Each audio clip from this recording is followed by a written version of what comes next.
σπάνιο φαινόμενο. Ευχαριστώ πολύ. Καλώς τα καμάρια μου.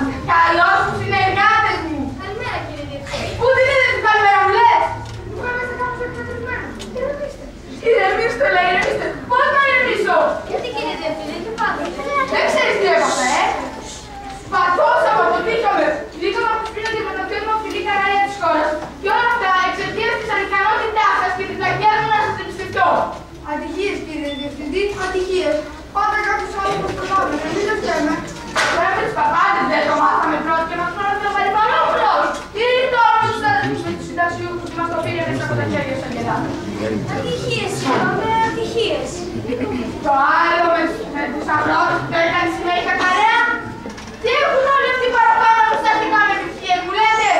Δώστε μας άλλη μια ευκαιρία, σας παρακαλούμε.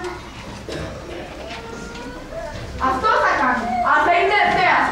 Πριν λίγο έμαθα από έμπιστο άνθρωπο πως σε ένα μικρό ορεινό χωριό υπάρχει ένα μικρό ορεινό χωριό που λίγοι κάτοικοι του είναι όλοι από 80 ετών, 21.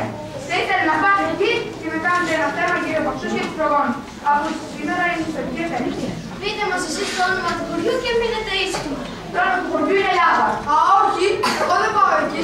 Πρώτο φοβάμαι την εμπειρία και δεν το με πειράζει η εργασία. Και μετά μου λέτε να μείνω ήσυχο.